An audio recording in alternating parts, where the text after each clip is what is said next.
Bom, dando sequência aqui então ao que nós estávamos falando, ainda sobre a classe Diplopoda, é importante dizer que os piolhos de cobra eles possuem importância agrícola, porque são considerados praga de diversas culturas. A próxima classe do Filoartrópoda é a classe crustácea. Como o nome já diz, crusta significa carapaça dura. Esses animais, os animais que compõem essa classe, eles constituem um exoesqueleto quitinizado, né, onde é encontrado carbonato de cálcio.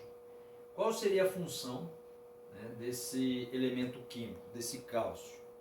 Evidentemente que aumentar a rigidez desse exoesqueleto, né? Sabemos que o cálcio, por exemplo, no ovo, na casca do ovo da galinha, nos ossos, ele confere uma rigidez às estruturas, tá certo? Bom, essa classe ela tem um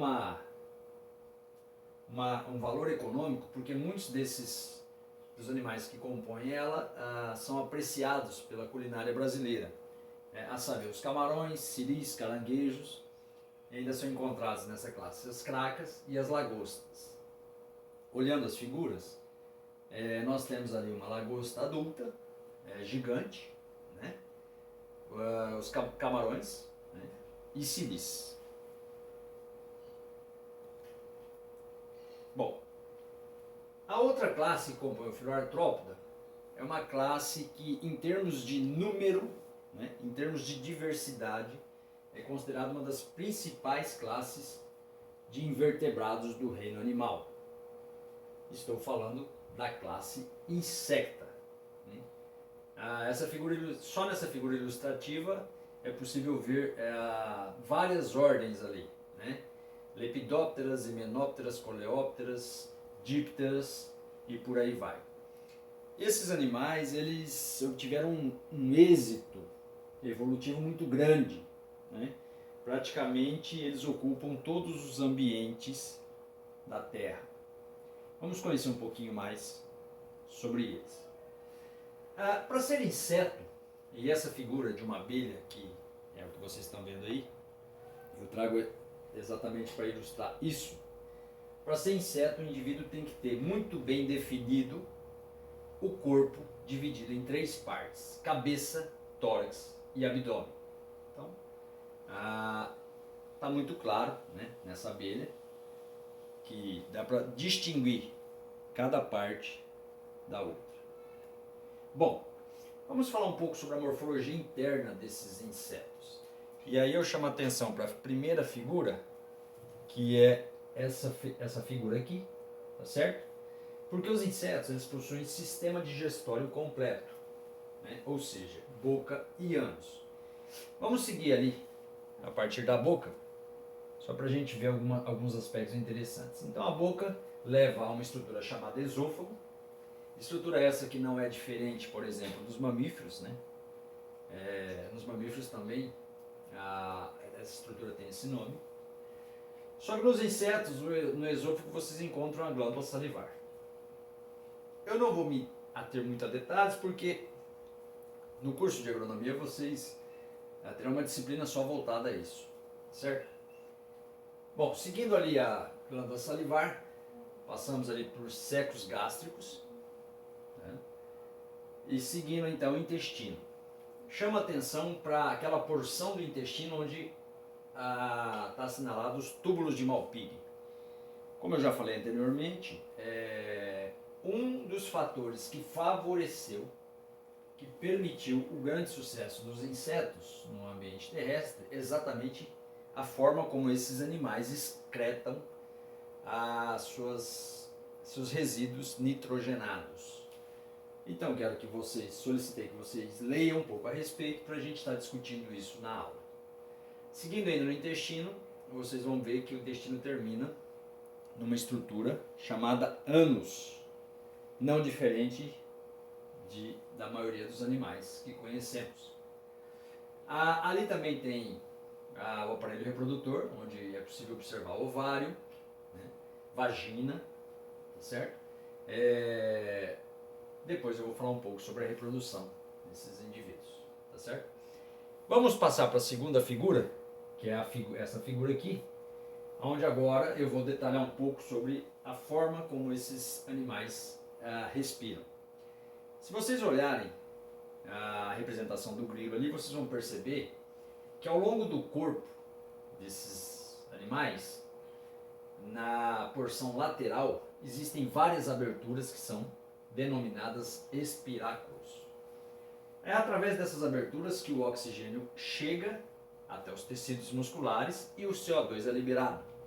Porque os espiráculos nada mais é do que um poro, uma abertura, que leva a um canal onde esses gases conseguem, através de tubo traqueal, né, e traqueula, chegar até o músculo.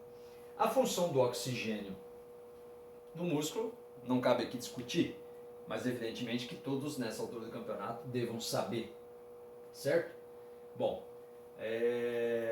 eu queria abrir um aspas aqui agora para explicar então por que as baratas são tão sensíveis a substâncias químicas, no caso veneno, e explicar também o porquê que muitas vezes quando você se depara com uma barata morrendo, normalmente ela está de perna para o ar e em movimento. Na verdade, nada mais é do que um comportamento de desespero para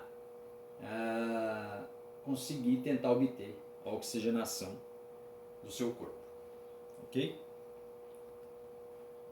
Bom, os insetos possuem os mais variados tipos de pernas e o tipo de perna está diretamente relacionado à função, ao que ele realiza no ambiente. Então eu vou aqui relatar algumas, a saber, pernas ambulatórias, natatórias, prensoras, ambulatórias, novamente, escansoriais, raptadoras, coletoras e adesivas. Eu solicito aos alunos que façam uma breve pesquisa, né, definindo cada uma e ainda citando um exemplo de um inseto para cada caso. Tá? Chama atenção ali que há duas ambulatórias, na verdade um erro de digitação, mas o fato é que existem esses mais variados tipos de pernas, cada uma com uma função, tá certo? E vocês vão ver que está relacionado, assim como o aparelho bucal também dos insetos. É muito fácil supor o que o inseto faz com base no aparelho bucal e no seu sistema de pernas. Insetos também podem ou não ter asas. Chamamos os insetos que não possuem asas de ápteros. No entanto, uma grande maioria dos insetos possuem asas, né? E as asas variam, podem ser membranosas, pode ser um élitro, como é o caso dos Coleóptera, tá? E por aí vai. Antenas. As antenas são órgãos sensoriais e também apresentam formas variadas. Na figura acima nós temos ali alguns tipos de antenas encontradas nos animais, nos insetos, tá? E na figura abaixo um coleóptera, com uma antena muito bonita, tá certo? Apenas ilustrativo. Volto a falar que insetos, existe uma disciplina que só estuda eles, portanto não preciso maiores detalhes. Bom, com relação ao desenvolvimento dos insetos, é importante mencionar que alguns não sofrem metamorfose, são chamados ametábolos, ou seja, esses insetos são aqueles que nascem já com o formato do adulto e ao longo do tempo vão se desenvolvendo até chegar ao tamanho de um adulto. No entanto, uma grande maioria dos insetos sofre metamorfose, que é uma transformação. E a metamorfose, ela pode ser hemimetábolo, seria uma metamorfose parcial, ou holometábolo, que seria uma metamorfose completa, tá certo? Os holometábolos, eles são aqueles insetos que os adultos colocam ovos e dos ovos eclodem larvas que se alimentam, se desenvolvem, se transformam em pupa e depois se transformam em adulto. Ou seja, há uma diferença drástica, marcante, entre uma larva, nos holometábolos, e o inseto adulto. Enquanto que nos ametábolos, o jeito é o mesmo. Nasce igualzinho o adulto.